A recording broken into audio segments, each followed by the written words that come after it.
आइए हम लोग ईवीएस में पक्षियों के पंजे के बारे में पढ़ते हैं। ऐसा मजबूत पंजा जो थोड़ा मुड़ा हुआ और तेज नाखूनों वाला होता है, शिकार को पकड़ने में मदद करता है, जैसे चील, गीद और उल्लू के पैर। जिन पक्षियों के पैर एवं पैरों की उंगलियां लंबी होती है, वे पक्षी पानी के सतह पर आसानी से चलते हैं और पानी में जाकर मछलियों का शिकार आसानी से कर लेते हैं, जैसे चील, गीद और उल्लू के पैर। पानी में तैरने वाले पक्षियों के पंजे झिल्लीदार होते हैं।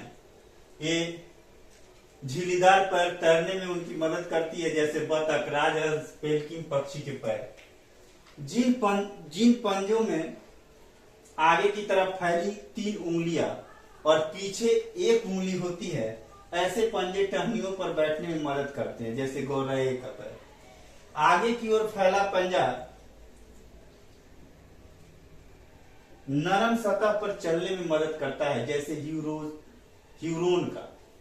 स्क्रीनशॉट लीजिए। आइए पक्षियों के चोंच के बारे में पढ़ते हैं।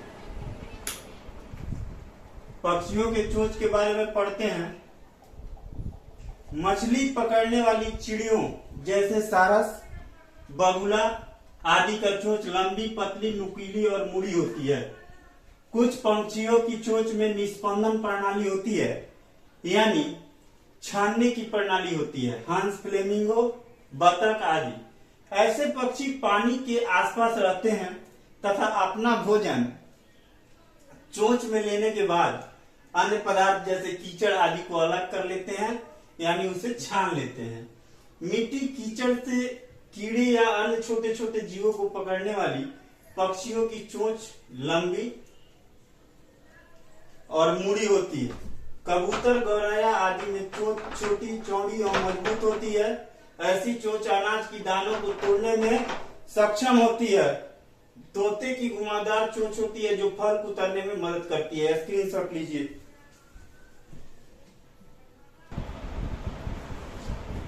भारत के प्रमुख वन्य जीव।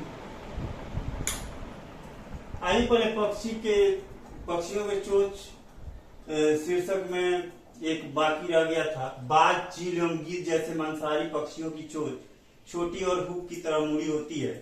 भारत के प्रमुख वन्य जीव अभयारण्य एवं राष्ट्रीय उद्यान। भारत एवं घाना एवं केवलादेव राष्ट्रीय उद्यान। इसे 1956 में पक्षी अभयारण्य घोषित किया गया। 1985 में इसे यूनेस्को की विश्व प्राकृतिक धरोहर सूची में शामिल किया गया। यह राजस्थान में है। इसे 1 अक्टूबर 1981 को रामासर साइट घोषित किया गया। इसे पक्षियों का स्वर्ग कहा जाता है। यह साइबेरियन क्रेन के आगमन के लिए प्रसिद्ध है। मुकुंदरा हिल्स राष्ट्रीय उद्यान। यह राजस्थान के भरतपुर जिले में है। राज्य की तीसरी बाघ परियोजना है। इसे 9 अप्रैल 2013 को टाइगर रिजर्व बना दिया गया है। स्क्रीनशॉट लीजिए।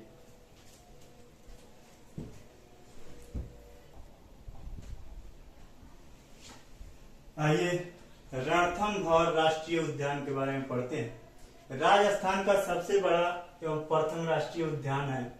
इसे 1955 ईस्वी में वन्य जीव अभयारण्य घोषित किया गया। ये राजस्थान के सवाई माधोपुर में है।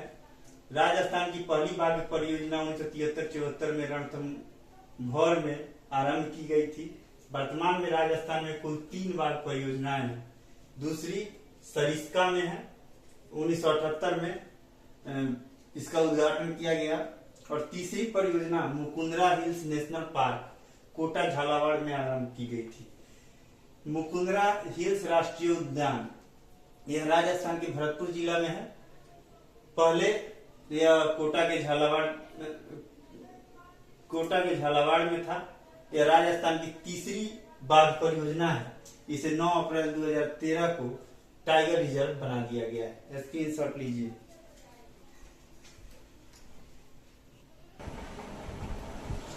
आइए बांधवगढ़ राष्ट्रीय उद्यान कर्नाटक के बारे में पढ़ते हैं।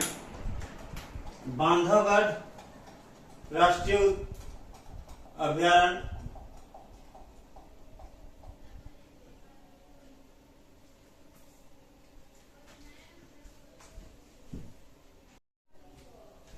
बांधवगढ़ राष्ट्रीय उद्यान मध्य प्रदेश का सबसे प्रसिद्ध राष्ट्रीय उद्यानों में से एक है। इसे 1968 में राष्ट्रीय उद्यान घोषित किया गया। बांधवगढ़ अभ्यारण्य बाघों के लिए प्रसिद्ध है।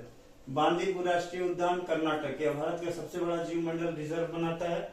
इसे नीलगिरी जीव मंडल रिजर्व के नाम से जाना जाता है। यह प्रोजेक्ट टाइगर के तहत सन 1973 में एक टाइगर रिजर्व के रूप में स्थापित किया गया था। सुंदर वन नेशनल पार्क यह पश्चिम बंगाल में है। यहाँ विश्व के सर्वाधिक मैंग्रोव वन क्षेत्र पाए जाते हैं। विश्व का एकमात्र नदी डेल्टा है जहां बाघ पाए जाते हैं। यह क्षेत्र मैंग्रोव के घने जंगलों से घिरा हुआ है और रॉयल बंगाल टाइगर का सबसे बड़ा संरक्षित क्षेत्र है। 4 मई 1984 को इसे राष्ट्रीय उद्यान घोषित किया गया था। स्क्रीनशॉट लीजिए।